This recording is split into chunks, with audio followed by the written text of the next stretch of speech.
My area of research is in urban forestry. Urban forests contribute a lot to human quality of life, along with environmental and ecological services. So, we have done a lot of research in the past on trying to assess the health of urban forests and trying to determine what services they provide to the humans living in urban areas.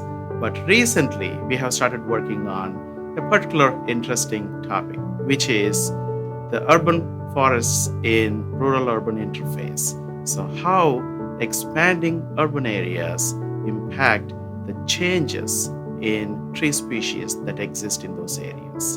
So, we lose a lot of woodland and forests for development, but at the same time, once the developments establish themselves, new tree species start coming in. Hopefully, at the end of the study, we will try to get a good understanding of how tree species could still be maintained in urban ecosystems so that they can help with quality of life for people living in those areas. I have a multidisciplinary approach in my research.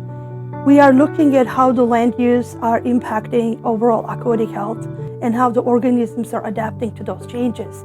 We are also looking at how the marsh habitat and wetlands are changing.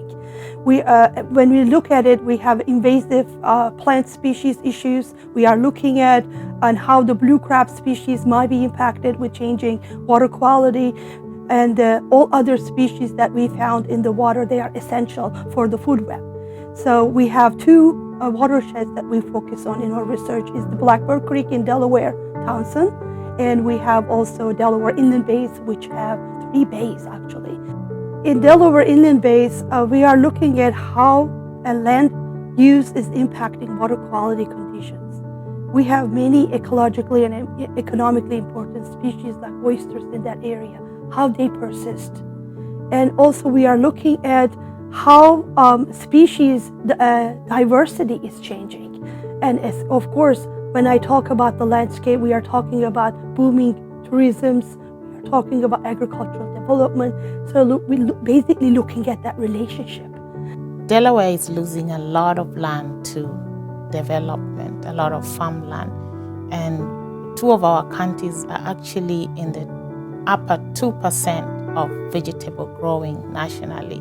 So we need to continue having this spot, keeping this spot of vegetable growing. Our programs include high tunnels, urban gardening, community gardening, and mainly to specialty growers who are small farm oriented. Urban gardening is becoming very important to our small scale clientele, especially for growers who don't have enough land to farm. So in this way, they use the tight spaces to continue farming. Most of the clientele that we deal with in urban gardening are immigrant farmers who would like to grow the kind of food that they grew up with, and mostly they are the ones who know how to grow it. So they always, come to our programs to learn some of the production tactics of making this work, growing in tight spaces. The specialty growers that we work with who are small farm clientele serve a lot of markets around us. They serve the New York market, they serve the markets in DC and New Jersey. And most of these people get the products either directly from the farm or directly through the markets. Aquaculture, I think, fits. It's a technology that's scalable and works well in a small footprint, which makes it adaptable to an urban environment. Traditionally, pond aquaculture, which is not something we have a lot of in this area, would be easily encroached upon, and land use is always a concern. But I think that because we don't have a lot of pond aquaculture in the state of Delaware, urbanization in the state's not really going to have a big impact on our industry.